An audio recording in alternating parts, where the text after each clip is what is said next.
So I'm willing to bet that the vast majority of One Punch Man readers, you guys and gals out there, believe that at one point in time, in earnest, Garou was stronger than arguably the strongest villain in One Punch Man before Garou, Lord Boros. In fact, it's safe to say that he was several orders of magnitude stronger than Lord Boros, particularly when it came to the Cosmic Fear Garou. Cosmic Fear Garou is, without a doubt, the strongest villain that Saitama had to face in the story, easily. Off the rip, with the nuclear fission punches, being up against Saitama so evenly for a period of time, of course, but then after that, doing the Gamma Ray Burst. Gamma Ray Burst! The same thing that stars do when they go supernova. He was doing that!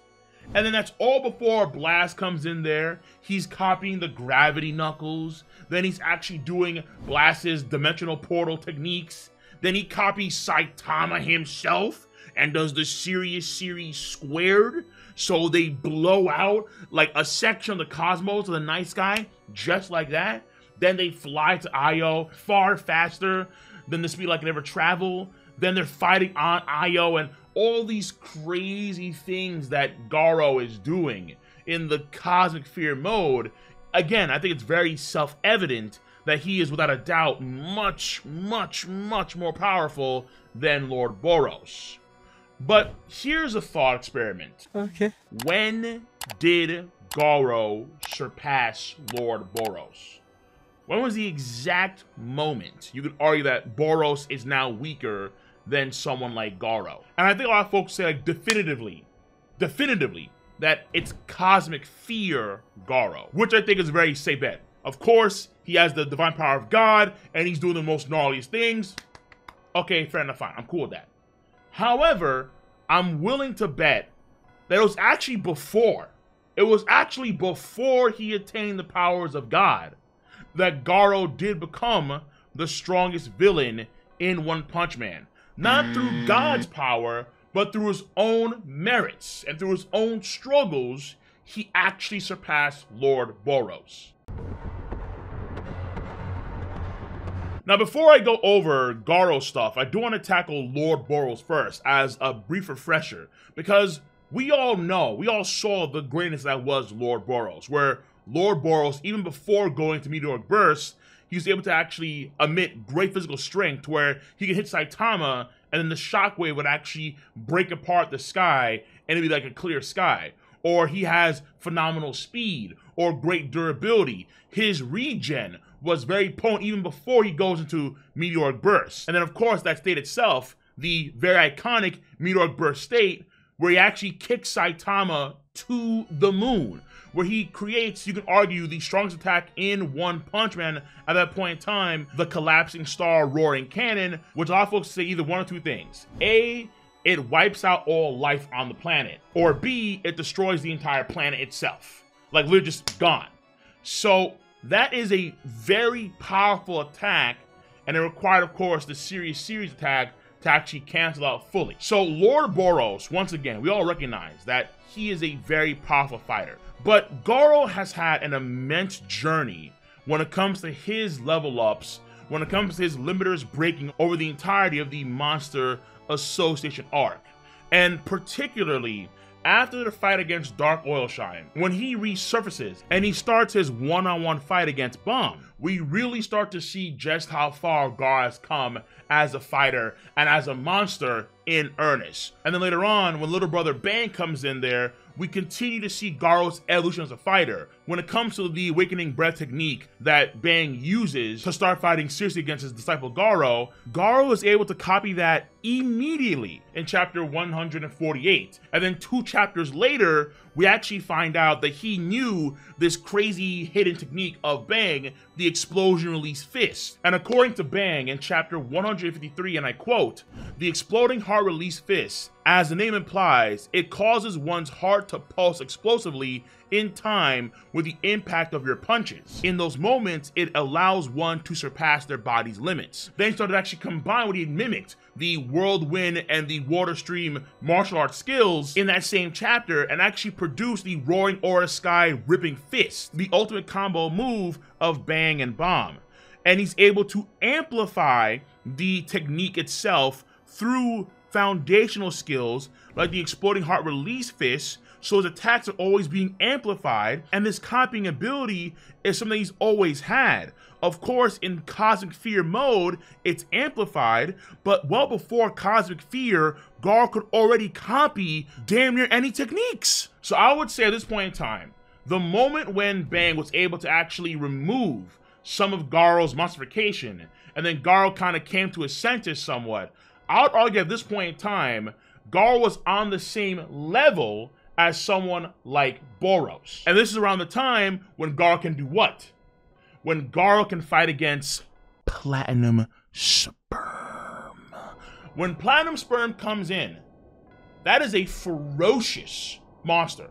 Everyone respects Black Sperm. Never look down on this man, because if you do, you are paying the price in trillions of ways. And I mean that literally. Golden Sperm was something crazy, something phenomenal, stully as all hell, rippling golden muscles, not even the strongest acid or corrosives could damage. But the Platinum Sperm was a whole new level of ferocious. According to Homeless Emperor in chapter 153, each individual Black Sperm can easily take down one A-class hero. So in this case here, you could argue that you would need 2 A-class heroes minimum to take down a single Black Sperm. One Black Sperm. Platinum Sperm is the culmination of 54 trillion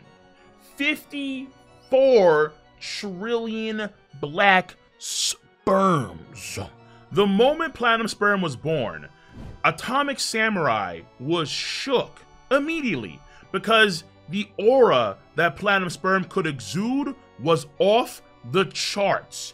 Because we're talking about potency that consists of trillions of beings that are just as strong as his disciple. So just think about how absurd those logistics are, people.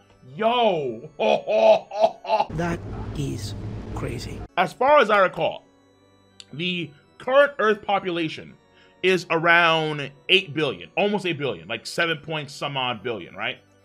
So ideally, in theory, if it takes 2 A-rank heroes to defeat 1 Black Sperm, and Platinum Sperm is the culmination of 52 trillion Black Sperms, it's 108 trillion A-rank heroes to defeat 1 Platinum Sperm, okay? That's right. That would mean, mathematically, you would need over 10,000 times the number of people on planet Earth that are all very strong A-rank fighters to beat Platinum Sperm. I have never said sperm so much in my life since health ed back in high school, yo.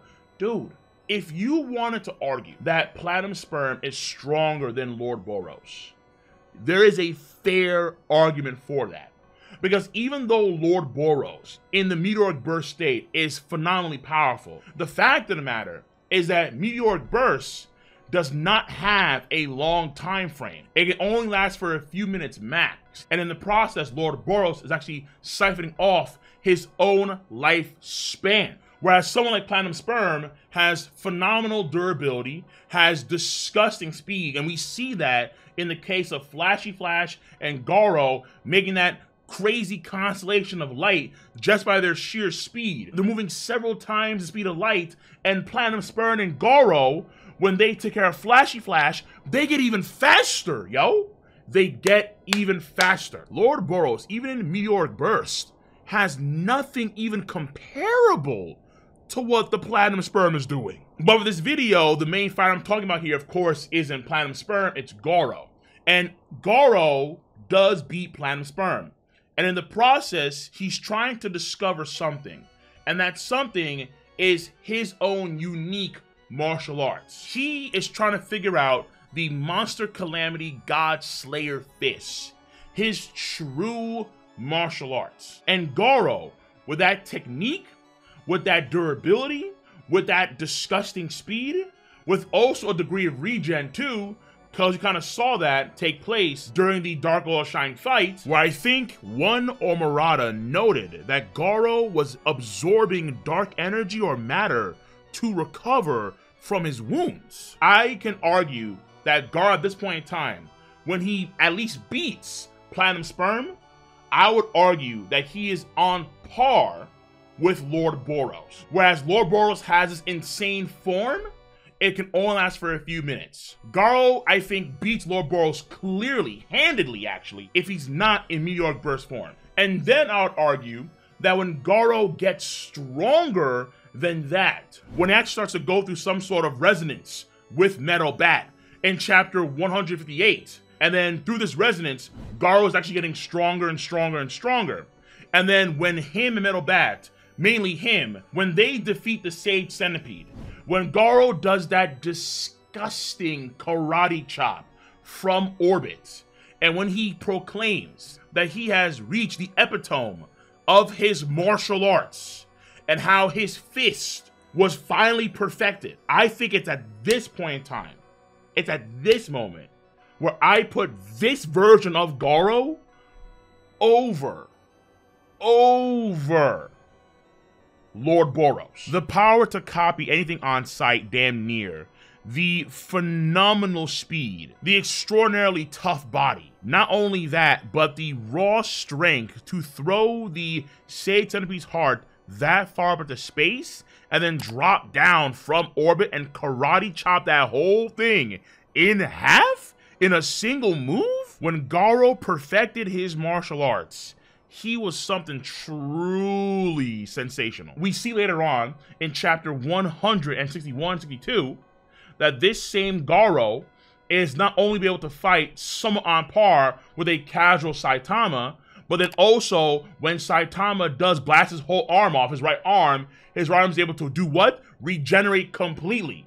And he doesn't have those major stamina drawbacks that someone like Lord Boros has. And then finally, the cherry on top is that when Garou actually gains 4 arms and those 2 wings, on top of the extreme Fajin attack, which operated on a planetary scale and rose a continent on the completely opposite side of the world, we see Garou actually deflect the normal consecutive punches. The same thing that Lord Boros in Meteoric Burst couldn't even react to and got wastelanded by. But Garou is able to actually deflect a significant amount of damage and attacks from the consecutive normal punches. Like Saitama does a continuous barrage of these punches, and Garou is just trying to block so many of them, and he's able to be successful at least somewhat. Lord Boros would get throttled. He'd get destroyed, like instantly. So yes, even though Lord Boros could destroy more in terms of that final attack, in of itself doesn't mean that you are superior than someone else as a fighter. It's a culmination of different factors. They play a role in how powerful someone is. And I would say that at the bare minimum, Garou was just as strong when he beat Platinum Sperm and superseded Boros when he perfected his martial arts skill when he took down the Sage Centipede. So that is my take on Garou, his strength, and comparing that to Lord Boros, where I think that he did surpass someone like Lord Boros through his own efforts and his own strength without the need of God. That's what I personally think. I could be wrong, could be right. You let me know in the comment section down below. And I guess a question now I want to ask, finally, is how strong do you think Garou is now? As of chapter 169, 170, he's clearly far weaker than when he was in Cosmic Fear. That's very, very obvious. He himself stated that when he got punched by this unknown force, which of course we all know was the future Saitama, he had forgot all the things he had learned when he was in monster form. Now, I think it's not clear if he means his whole monster form, like what he actually learned himself before he gained the powers of God, or does he mean when he actually attained God's power?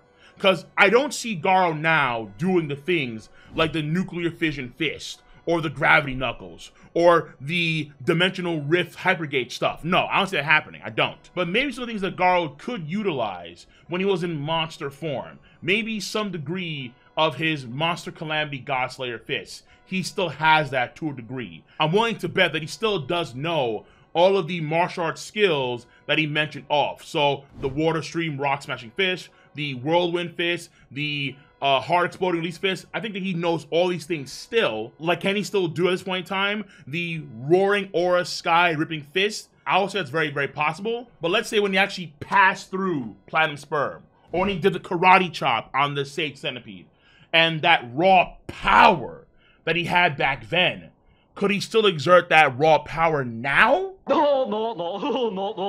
I'm not too sure. I'm willing to lean more towards no rather than yes. But I still like to believe, that he did still keep some of the things that he himself earned when he was going through Monstrification, where his limiters are still somewhat broken, and he can still utilize these crazy martial arts skills and combine them. Where if he wanted to karate chop and emit lightning, he could still do that. Something of that sort. And maybe the cats that read the webcomic, they already know this stuff. Maybe. But as a manga reader and anime watcher, only time will tell. So that all being said, if you did enjoy the video at hand, let your boy know by supporting me with a thumbs up and of course a comment in the comment section down below. I'm going to catch you guys on the flip side.